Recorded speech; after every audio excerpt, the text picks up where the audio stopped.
Hello and welcome. Thank you all for joining us today. Looks like there's a bunch of people joining the webinar right now. So we're going to give you just a minute here to connect, and then we'll get started.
Okay.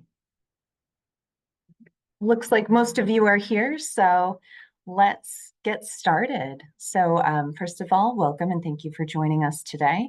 We are recording this webinar, so if you need to leave early, if you miss anything, we'll be sure to send you out the recording later this week. I'd like to get started with some introductions. We've got several people here on the call. And so I'll start with myself. My name is Courtney. I am a member of the admission office at Massachusetts College of Pharmacy and Health Sciences. And with me here today, we have a couple of admission counselors. So I'll have them introduce themselves. Hi, everybody. My name is Amy. So I am located on the Worcester campus, but also work with our PharmD cohort on our Manchester campus. So even though I live in Worcester, I get the privilege of working on both campuses. So if you are applying to our Manchester campus, you will start seeing my name on lots of things. Awesome. I'm Ryan. I work with our pharmacy students on our Boston campus. So if you're thinking that you might want the Boston campus, feel free to reach out to me and I'll help you through that process. And then we have a couple of students here today with us. So we'll just kind of go down the line on my screen. Krishna, do you mind saying hi? Hi everyone, my name is Krishna. I'm a P2 student at the Worcester campus and I'm from Canada. So, yeah. Hi there, guys. My name is Sean. I'm a P2 student on the Manchester campus, and I'm from New York. Awesome. So that's all of us here, and we're so excited to be here today to talk about your pharmacy program options at MCPHS. So as you can see, we've got a little bit of a presentation here for you. We're hoping to answer a lot of your questions today. So we'll talk about the university as a whole. We'll get into it. We have a couple of different pharmacy programs. We'll talk about those options, and then we'll get into a little bit about the application process. So while you're connected today, if you do have questions, feel free to send those in. There is a Q&A function on your screen as an option. So rather than using the chat, we'll use the Q&A. You can send your questions right through there, and we'll make sure that we get those answered for you. So let's get started. All right. Oh, hold on. There we go. This is the slide I was looking for. So first and foremost, if you're still on the call, you know that we're talking about pharmacy. So that is good because we're already thinking about healthcare.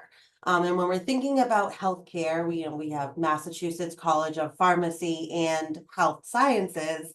That's all we think about is healthcare. So big, large university having 3 different locations, a little bit different than saying going to a state university, could be around the same size that we are, But at MCPHS, you're not going to find, a Department of History or maybe the Department of, Fine Arts and et cetera. You're going to find all of the departments that really represent health sciences and healthcare. So being a representative of a healthcare university and really having those specialties, you get to work with other clinical programs and other health science programs. So one big initiative that we do have here at the university on all of our campuses is an idea of interprofessional experience or interprofessional education. So that's really, yes, you are learning as a pharmacy student on our campus and within our university, but you're also learning about our physical therapy students. You could be learning from our acupuncture students or our PA students or our nursing students to really integrate that whole idea of healthcare as a whole, rather than just solely being in a program, learning your program and not really having that exposure to the rest of the healthcare industry. We have a lot of different ways that you can connect with the public and going out on your clinical rotations. So this kind of also leads to a return on investment. All of this exposure you're getting to the field and this hands-on experience, that's turning into jobs. So majority of our students, rather than, when they're getting ready to graduate, rather than the top of their mind, oh my God, I forgot to send my resume out to that job position because I'm scrambling because I'm about to graduate and I need to figure out how to pay these loans and I need to find that job. Our students are getting their cap and gown. They have smiles on their faces because a lot of them already have jobs and they don't necessarily have that degree in their hand just yet. So thinking about when you're looking at different schools, really taking into consideration that return on investment. What am I getting for a value there? Where are these students going? So those are types of things that you may want to think about when looking at a pharmacy school. You can look at different rankings. So MCPHS is ranked number 15 for best healthcare jobs for 2024. We're ranked in US News and World Reports. So a lot of different ways to look that up and different outlooks on the job field. We have lots of great information on our website as well. So a little bit about us as a whole. I had mentioned before on the previous slide, MCPHS is representative of 3 different physical campuses plus online. PharmD is offered in Boston, Massachusetts. So that's where predominantly a lot of our undergraduate programs are. It's also offered in Worcester and Manchester. These are graduate campuses only. So a little bit of a different vibe, I would say, on different campuses, different locations, and a couple differences here and there in terms of campus and what amenities might be offered. We've been around for a long time. So I think a lot of people think Boston when they first think MCPHS because that was our first campus. So we just celebrated our bicentennial last year. So now we we can say we've been around for more than 200 years here starting in Massachusetts. So we have over 7,500 students when we're thinking about these different populations, and they're represented from global. Our students are coming from around the world. I know I have personally done some international travel for MCPHS. I've been out there. I've seen what our international team can do. So a lot of great students coming from all parts of the world to study with us. So that is great. I am going to ask students if you guys want to just kind of chime in with which campus you are studying on and what you like about that campus and that environment. Krishna, if you want to start. Yeah, sure. Thanks, Amy. Yeah, so just to remind you guys, I'm from the Worcester campus. I'm about to start my second year here, so I'm a P2 student. And actually, one of the main reasons I chose MCPHS Worcester campus was because I have an interest in research. And I knew that a smaller campus size and a smaller faculty and class size would, facilitate that connection you can build with faculty members. It's, in my opinion, it's easier to get a grasp on who's doing what in terms of what faculty member is focusing on what topic. And you really have that opportunity to make those connections with the professors here because you see them every day, they see you every day. And yeah. Great, Sean? Yeah, and so to kind of piggyback off of that, New Hampshire is an even smaller campus, so I really enjoy that close-knit interaction we get with our professors. I often find myself thinking that I know the professors better than some of my fellow classmates, because it seems like we're almost outnumbered sometimes. It's kind of enjoyable. The other thing that made me decide New Hampshire campus over the Massachusetts campus is New Hampshire scenery. It's a beautiful place. There's rivers, there's the immense dense forests and mountains around. There's always something to do. The summers are enjoyable. So I think that for me, the more nature aspect was kind of the biggest selling point on why I wanted to be in Manchester over Worcester. Wonderful. Thank you both.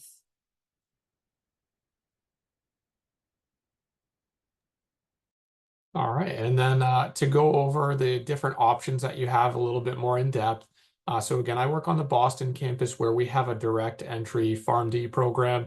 This means that some of our students join us straight from high school. We have all the prerequisites or the pre-professional coursework available. So if that, it's you and you still need the pre-professional courses, Boston might be, at least the place to start your career with us.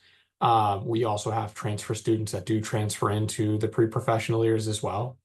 But we also have a lot of students that start with us at the professional phase. Our professional phase is 4 years on the Boston campus.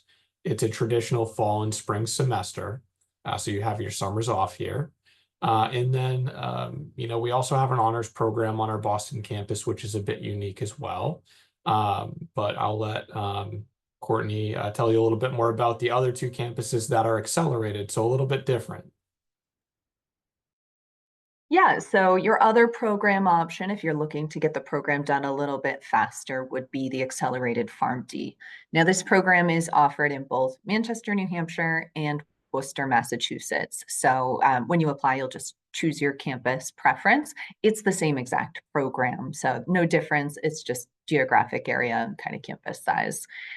So with the accelerated program, what we're doing is taking those 4 years of your professional PharmD study and condensing them into 3 years. It's actually technically 2 years and 10 months. So you'll do 2 years of didactic training in class, in lab.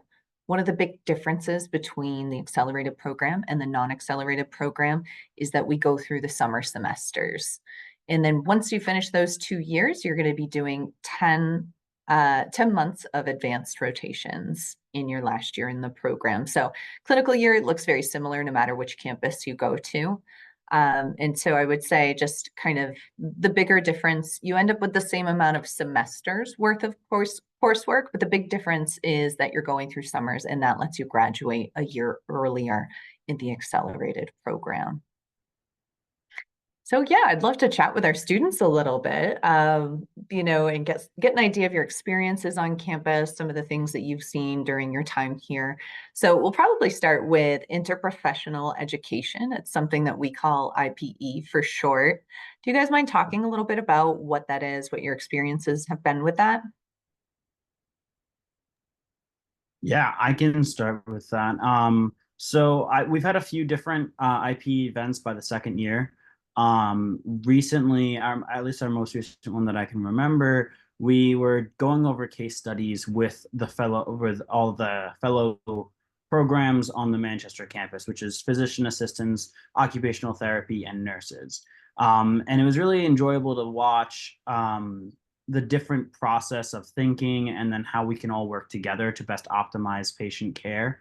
So I would say that opened up my eyes, I think, in too many ways that all of these different healthcare workers train and learn their information on their own. So IPE events are really enjoyable and really formative for who we are and how we can best play a role, especially if you're interested in like clinical work, because in a hospital, you're mostly working together rather than just in a community setting where you're on your own. Yeah, I definitely agree with Sean about the clinical aspect of how all of these members of the healthcare system work together. You really get to see it during your IPs, but yeah, so I think in terms of school, while our classes are separated, these interprofessional events that the school holds really tries to bring us together, and I think it's really valuable. that we're such a small community of healthcare students, and we all have our own kind of identity. But these events like bring us together, and we can all talk about what we do. For example, last year I learned that optometrists can actually give vaccines, and that's really valuable because usually optometrists can access patients that maybe the other members of the healthcare community cannot. So that's very valuable. I also just want to mention that a lot of my friends are in other faculties on campus, and we usually like to study together. I found that last year, especially when our classes were more generalized, we were having some overlap in, for example, biochemistry. So we'd be, touching on the same topics, but maybe in different directions. Awesome. That's really great to hear. I do have a question, for both of you now. I work on the Boston campus and I'm pretty familiar with our clinical sites out there. But I'd love to hear a little bit maybe about the Worcester and Manchester options, either about, ones that you've already started and how you've, enjoyed them, or, if you're set up for something coming up, maybe what you're looking forward to in working with the clinical site. I don't know if maybe Krishna wants to start with that one. Yeah, definitely. I can start us off. So Sean and I are in the middle of our IPI rotations, which are the introduction to, I guess, like real practice in pharmacy. Currently, I am at my institutional rotation at UMass, which is a hospital in Worcester. And I didn't realize, just as Sean said, actually, I didn't realize how closely all of these different teams work together in the hospital. I think it's also valuable to like see this clinical work because we may learn about it in classes, but seeing it and experiencing it firsthand is a complete different experience. Yeah, and I can talk a little bit as well. I had already finished one of my IPI rotations this semester, and I was at a psychiatric hospital, inpatient hospital, which was really nice because pharmacists play a very heavy role with most most patients are having some type of polypharmacy. So half of what we do is optimize medications, work with doctors to do that, and it was a really great process. Very nice because all the pharmacists that were there came from the Manchester MCPHS campus. And I had such a great time and they liked me so much that they floated me a job offer. So it's really good quality of stuff. Like you get placed very well. And I think there's a very long placement process for a reason because they want to put you where you probably best fit. Wow, Sean, congratulations. That's huge. 2 years of pharmacy school to go, but you have a job option already. That's amazing. So awesome. I wonder if you guys could talk a little bit too about just what makes MCPHS unique. There's a lot of pharmacy schools out there, so why come here?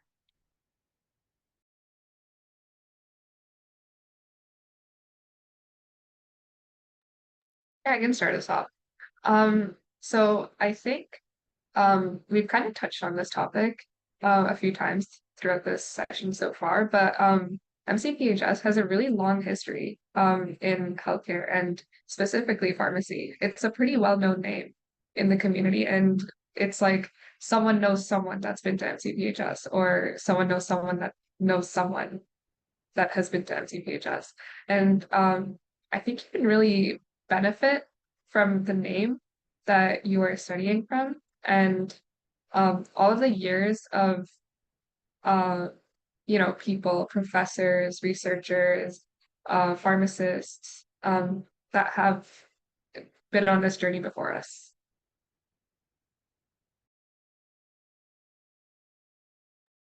Yeah, and just to continue with that, yeah, the history is a huge aspect of what MCPHS is so unique about. We also have the second largest fellowship program out there, so lots of opportunities for forward growth. And since we've been around so long, you're always going to be meeting contacts who know the name, know where you're from, And with that history comes the confidence in you as an individual, that they know you went to a well-established, long-standing school with a great name. I mean, it's like saying that you've went to an Ivy League education when you were an undergrad. It's very comparable to that. Everyone knows the name in the healthcare world, and you get to bring that name with you as you go throughout your whole career.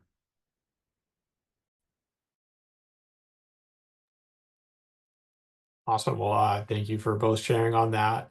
As a follow-up question, maybe just if you could talk a little bit about some different things that you're involved with on campus, whether, I'm not sure if you're involved in any professional pharmacy organizations or just, even, some personal interest, organization or clubs. But if either of you are involved in any of those, if you could talk a little bit about it. Yeah, I can get started, and I have a long list of things I'm involved in. I think that most people get a lot of hats that they wear while they're a student because there's such little it's just such a small campus with not an intensive amount of competition for roles.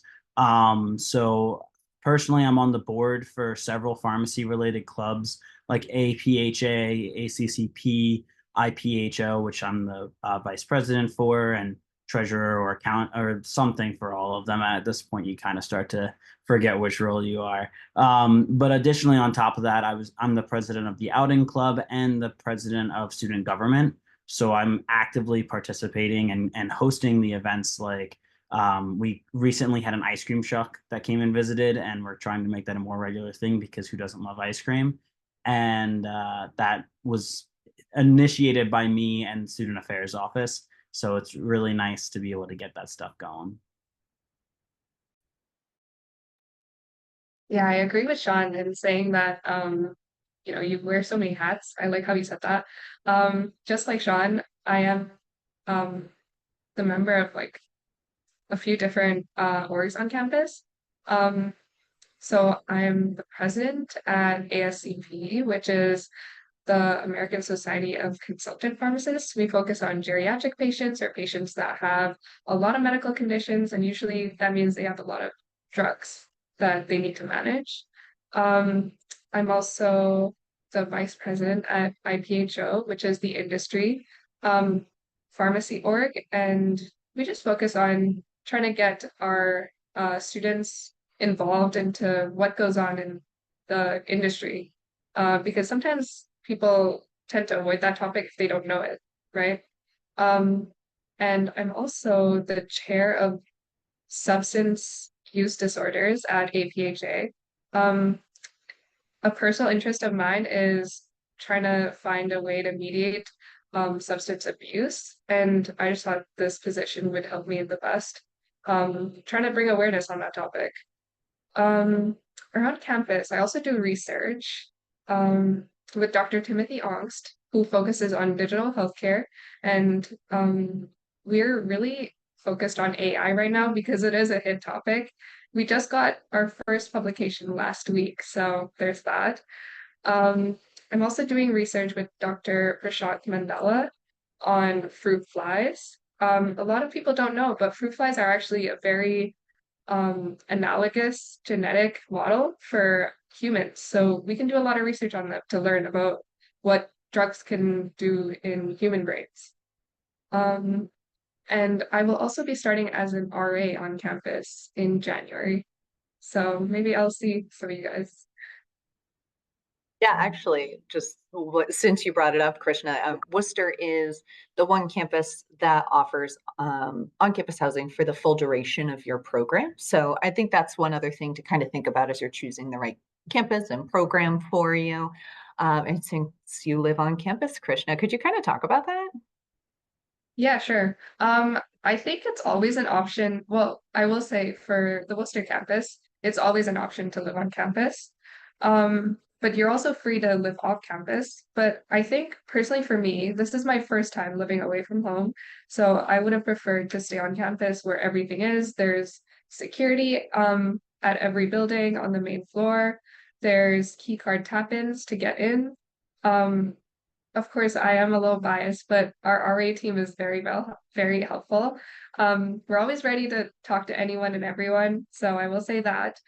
Um, yeah, there's multiple different accommodations on campus, just depending on what your preference is. For example, like living accommodations, like how many people per dorm, etc. Um, Kitchens, that's another topic, and usually sizing is another deciding factor. Awesome. Great responses here from our students. I know we have a couple of things in the Q&A. I want to go over a little bit about the application process, and then once we get through that, we'll get to those questions in the Q&A. All right. All right, awesome. And yeah, I'm happy to start going over the application process. So, how to apply. If you are looking for professional entry, you will want to apply through FarmCast. That is regardless of which campus you want, you definitely want to apply through FarmCast.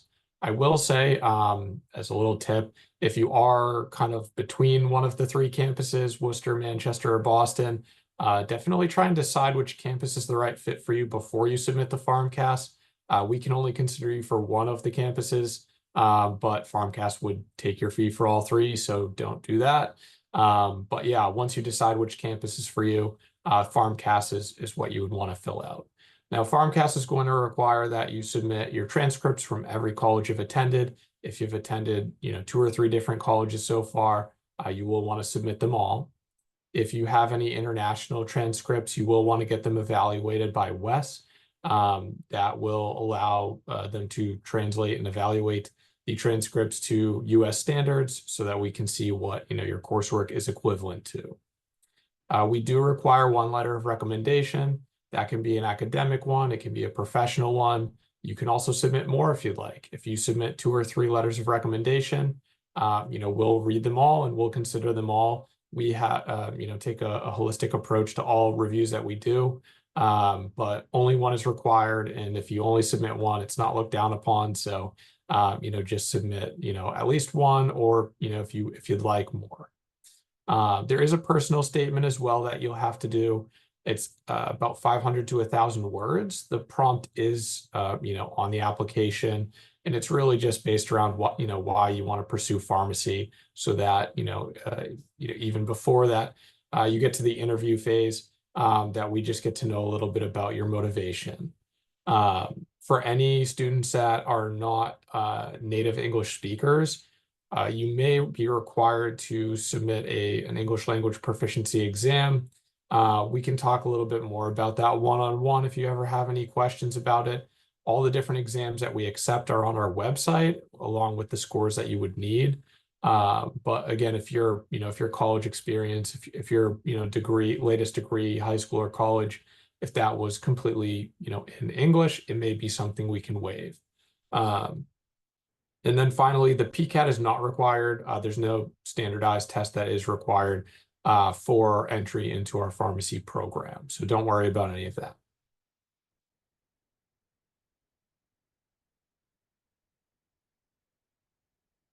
Okay, and so talking a little bit about this upcoming cycle. So if you're looking for entry into our next professional start, we start every fall on each campus. So for fall 2025, the deadline to have your FarmCast submitted is June 2nd this year. I will say that I typically recommend submitting earlier. Usually the sooner the better. That way, we can get you a decision sooner. Usually the earlier that you apply, you'll confirm that space is still available, and also that the merit scholarships are usually hopefully a little bit better earlier in the process too. So always, apply earlier. The application's open now if you'd like to start that. I typically say, any time in the fall is usually a good time to apply. Some of the things that we look for during the application and how to have a competitive application. Yes, we definitely look at GPA. So, your cumulative GPA, your science GPA, your prerequisite GPA, those are all important. But again, that's not all that we look at. We look at literally everything that you submit on your application. So you may submit, again, you'll submit your letter of recommendation. We consider that your personal statement, but also there's a few places on the application to fill out that You can list your healthcare and or pharmacy experience if you have any. That's super helpful for us to see, again, to see, your motivation and that you're passionate about pharmacy and healthcare. And also that you may have some prior experience that may help you academically. So we look at all of that. I think, in having a competitive application, you do really want to make sure that, you have your prerequisites either complete or that you're on your way to completing them all with grades of C or higher. You'll see that under our prerequisite completion list. So you need a C or higher in any prerequisite. Any math or science prerequisites you'll want to have done within the last 10 years. If they are over 10 years old, they are typically considered expired. If they're just outside of the 10-year range, we can take a look at that on a case-by-case basis. And then again, if you are still wrapping up your last few prerequisites this fall and or spring, that's okay. As long as you're planning to have them complete before you start next fall, that's something that we can work with, and we can typically get you a decision before you're actually complete with them. But again, just make sure that you're able to fit those in between now and the deadline to have them complete is August 1st. So make sure that it's feasible to complete them before that. We do interview based on invite only. The interview in Boston comes with a writing sample. And Courtney can correct me, but I'm not 100% sure, but I believe Manchester and Worcester may not be requiring a writing sample any longer. We are discussing getting rid of it as of this cycle, so I don't think so. It's not 100% set in stone, but So probably stay not. tuned on that. But in Boston, your interview will include a writing sample that you'll submit, the day before typically. And then the interviews are primarily virtual. I think Worcester and Manchester may offer some in person, if I'm not mistaken. Boston, we're actually doing them 100% virtual right now, just for convenience, so that our students located all over the globe can have easy access to that. But yeah, again, once you submit your FarmCast, we'll review it to see if you're eligible for an interview. After you interview, we'll be able to get you a final decision.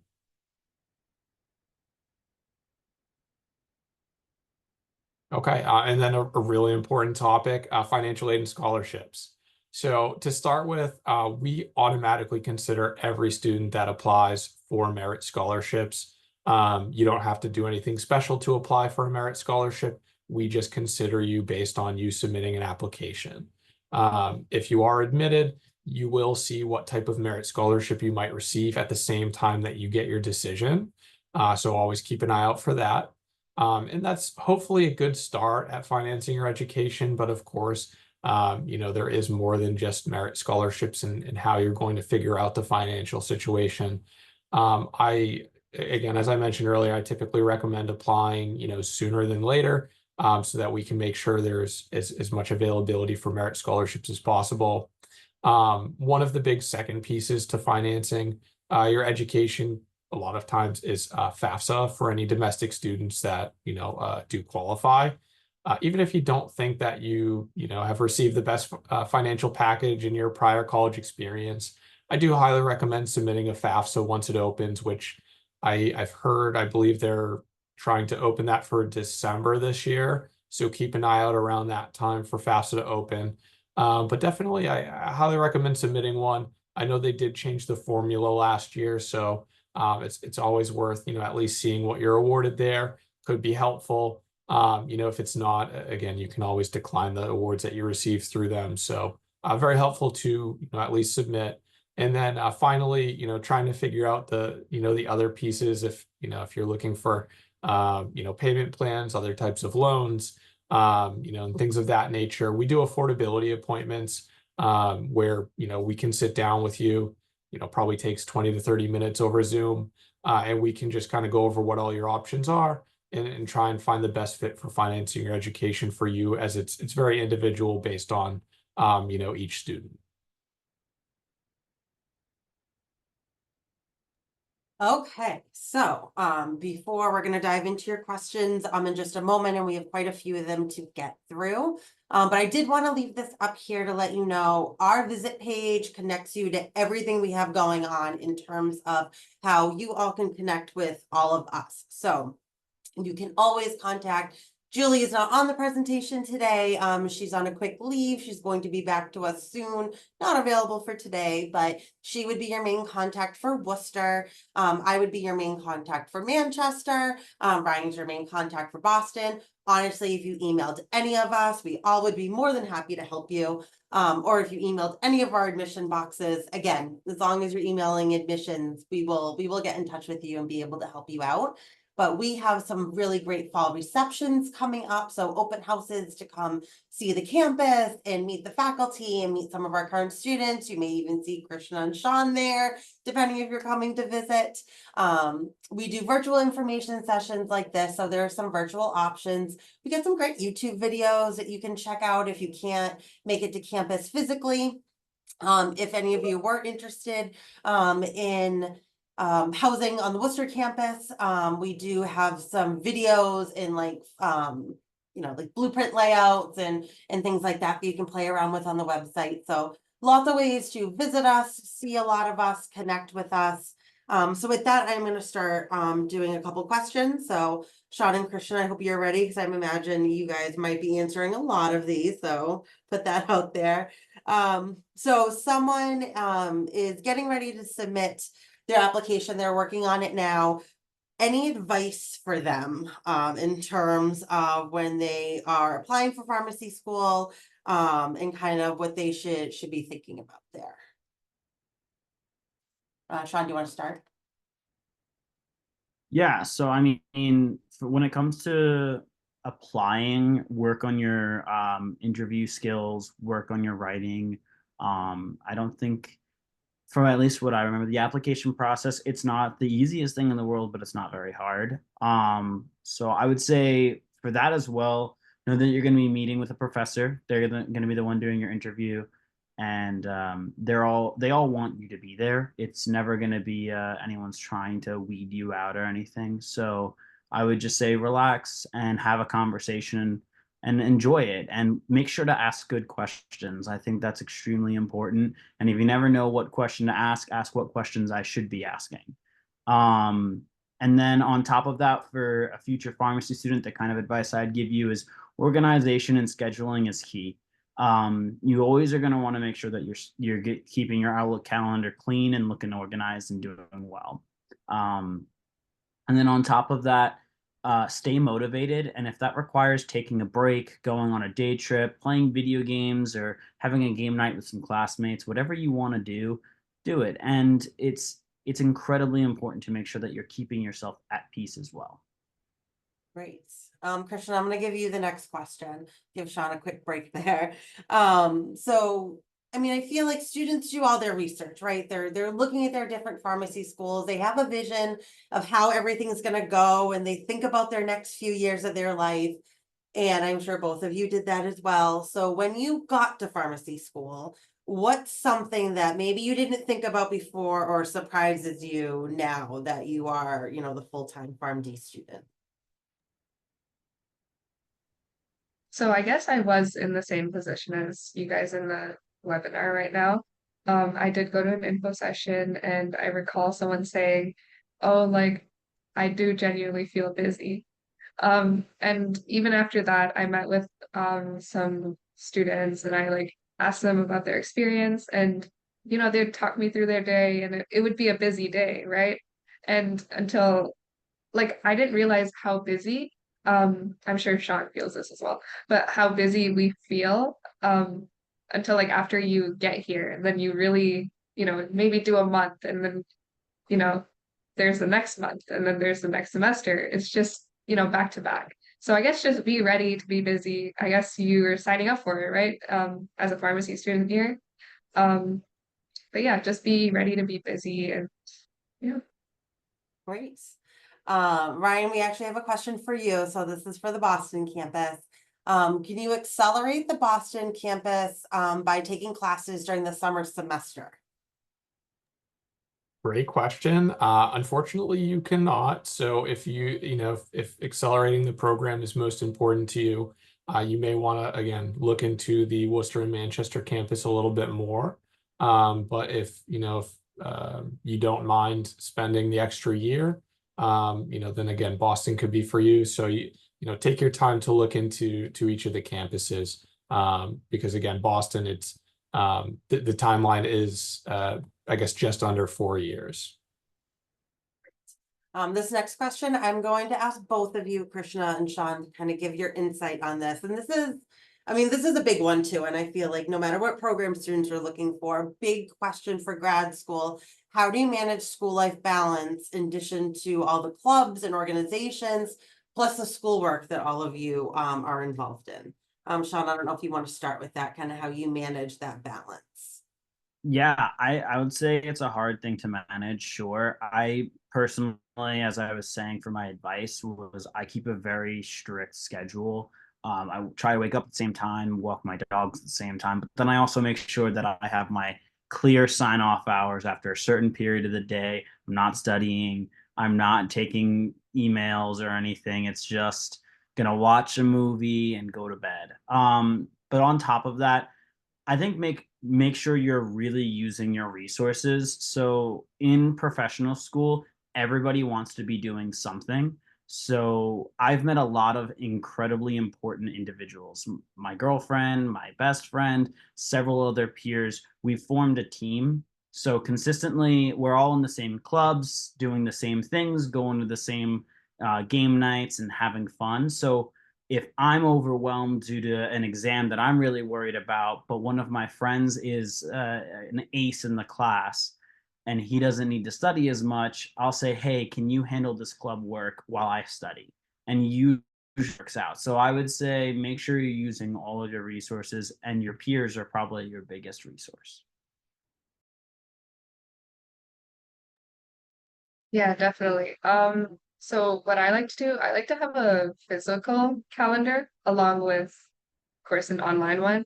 The physical one stays actually right there, on my desk, so I'm always looking at it. Um, I have a mirror, on which I put my daily tasks because, I like to look at them when I'm leaving in the morning, and then I come back to see what I need to do. That usually helps me. uh, Something else I think that we haven't mentioned yet is that actually MCPHS offers free tutoring for all students. And yeah, our team of tutors, so we tutor the year below, and anyone has access to it. We're all students, so we all know what everyone's going through. Um, we have the notes from our past year. Um, we can talk to the professors, see how everything's going for that class. Um, yeah. All right, great. So Courtney, I'm going to ask this question of you. We do have 3 different campuses, and when we look at our 3 different campuses, they are different in size and amount of students that we have on the campus. So do you believe that this plays a role in terms of one campus being more competitive over the other to apply to? Nope. And the reason I say that is, yeah, just for you guys as information, it's all the same program. You get your PharmD at the end, you're eligible to take your boards, you get your licensure, you become a pharmacist. So no matter what, you're getting that same education.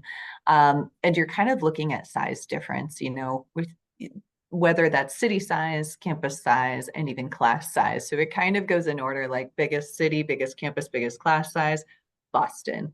The next one, Worcester. And the nice, if you're looking for a small, more intimate atmosphere, our Manchester, New Hampshire campus is in a small city. There's still a lot to do around here, but a lot of kind of like outdoorsy people, like Sean had mentioned, we have just a lot of really great places to go. But with that, we kind of see a similar application volume. So since it's a smaller campus in Manchester, we actually get fewer applications. And then as it gets bigger, we get more applications in Worcester and more applications in Boston. So it's kind of interesting. We didn't plan it out this way, but really the acceptance rate is the same across all 3 campuses. So I really don't think that that should play a part in your decision about where to apply. You're really looking at geographic location, class size, maybe cost of living in your area. You know, if you're thinking about on-campus housing, those kinds of things should really play a part when you're deciding which campus is right for you. Great, thank you. Okay, so back to Sean and Krishna. We have question about whether or not you can handle part-time work in the accelerated program. I'm not sure if either one of you, I can't remember if have part-time jobs while you're in the program. Yeah, so I worked as an intern the past year at Walmart's community pharmacy, and I already left that position to do some freelance work. I found that it was actually a little too difficult to manage with all of the clubs and activities. I think that there's definitely students in the program who do manage part-time work, but that usually means that you get less active on campus. So I think it's kind of a trade-off, and that's whatever matters the most to you. And then I picked up freelance work. If you have marketable skills, that's definitely a lot easier because then you choose your own hours. And then also working for the school is always an option too. So I would always say yes, but take it I wouldn't start off pharmacy school with a part-time job if possible, or at least take a large break. I think you're going to want to get adjusted first and then maybe add it on. I think that there was a lot of students who have struggled because the part-time job came first and then pharmacy school, and that's just not manageable. So I think you should, if you're going to do it, make sure that you're thinking pharmacy school, number one priority, and then what else can I fit in? Great. Ryan, I'm going to ask the next question of you for being on the admissions team with us. What is the biggest, most important thing we look for in an applicant?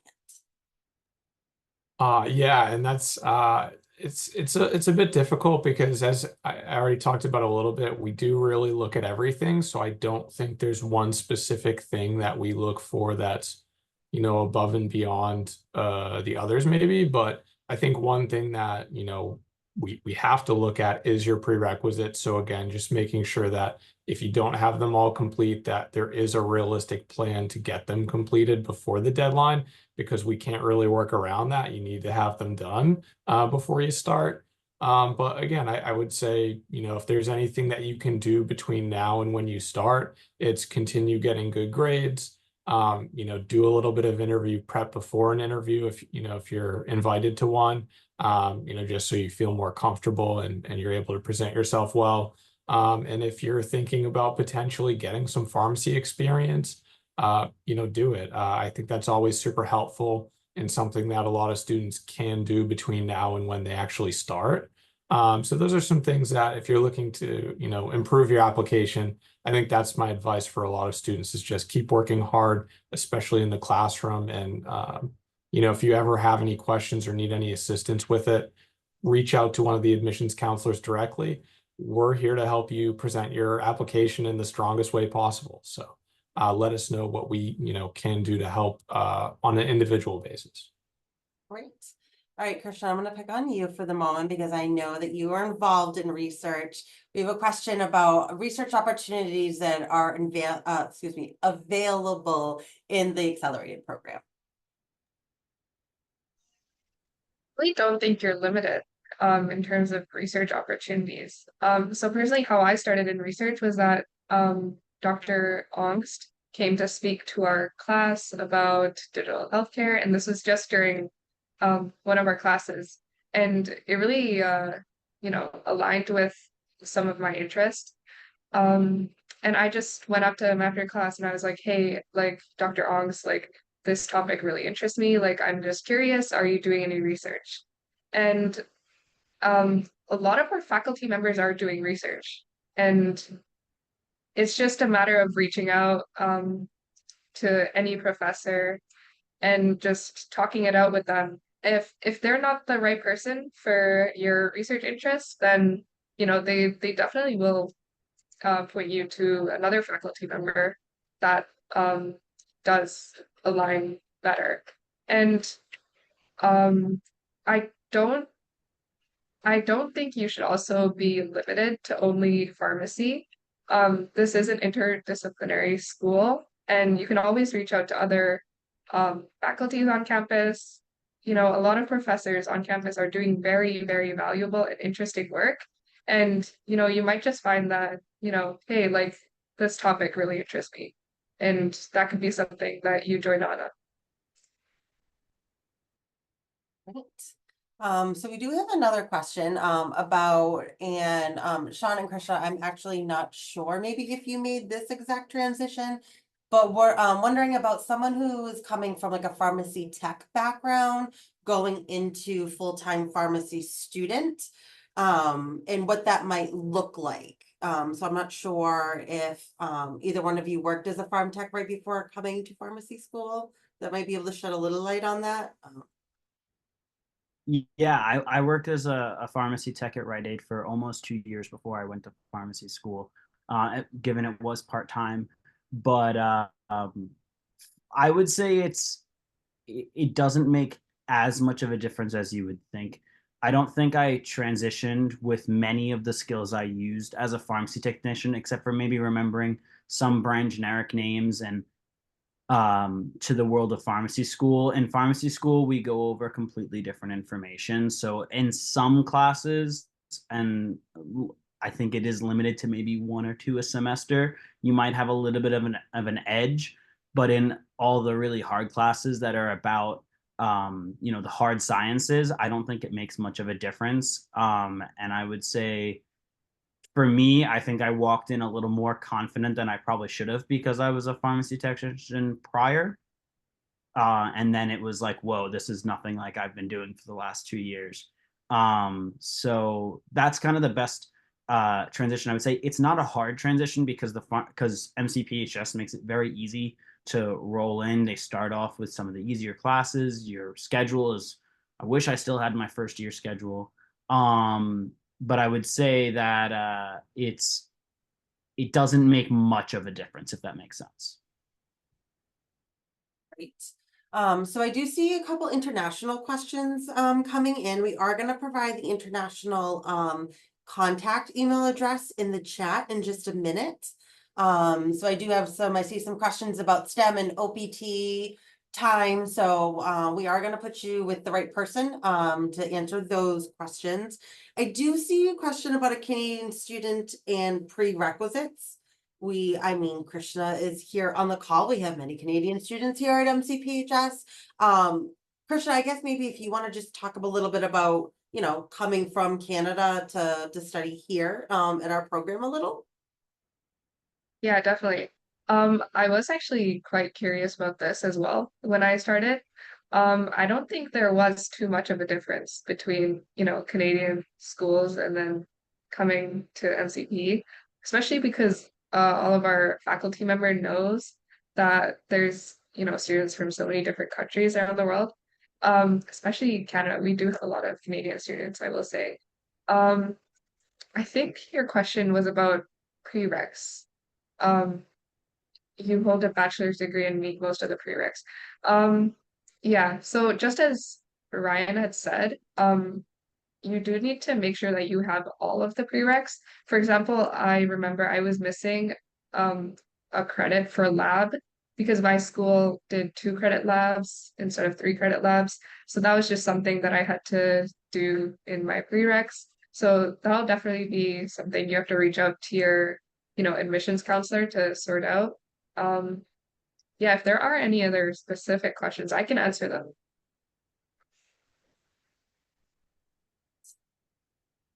We can stay on for another moment in case there's any more last minute questions as we're coming to the end. I'm gonna throw Sean and Krishna for a loop. I'm gonna ask you a random question of my own. Thinking back through the admission process, if you could do something different or think back of I could have just maybe organized this better or maybe prepped myself better in a little bit of a different way. Is there anything, you would give I advise you to do this because, I wish I did this a little better. Is there any tidbit of advice you might give? Yeah, I definitely do have something. So coming from Canada, our brand names for drugs are obviously different than the American brand names, or I guess most of the American brand names.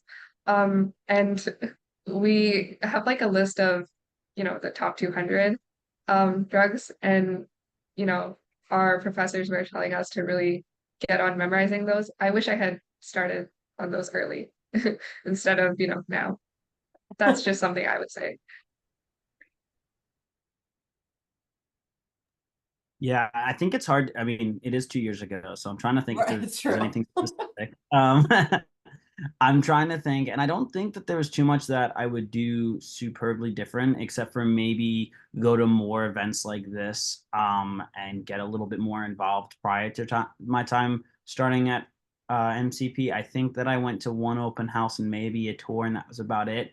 But I didn't go to any of the info sessions, and I think being able to know some of the upperclassmen like myself and Krishna, and being able to hear this kind of information would have probably prepared me for my first semester better. So the only thing I would say is, if you get an email and it says MCPHS is hosting this event, you should probably go to it if you wanna go there. I think that even if you end up going to a different school or don't even go to pharmacy school, probably a lot of information that we can help you guys out with, and a lot of questions we can answer. Great. I don't see any more questions coming through at the moment. Again, check out our visit tab, call us, email us. We have Instagram handles at MCP, just admissions, all of those things are that you can contact us. And we have one last quick question. Is it possible to complete a prerequisite course online? Yes, we take online courses. They just have to be from an accredited institution. You're missing a lab for organic chemistry, so it could be done online. We can talk a little bit more if you want to send us a direct email about what we necessarily accept from where. So make sure to contact your admissions counselor directly. We can have maybe a little bit more of a detailed conversation about that. Anything else, panelists? Ryan, Courtney? All right. Okay, so thanks for Welcome, being with everybody. us. We'll have a recording of this, so if anyone, missed something or wanted to go back over it, let us know. And we hope to hear from all of you guys soon. We're here to help, and we hope to welcome you to campus. Thanks, everyone. Thanks, everyone. Bye.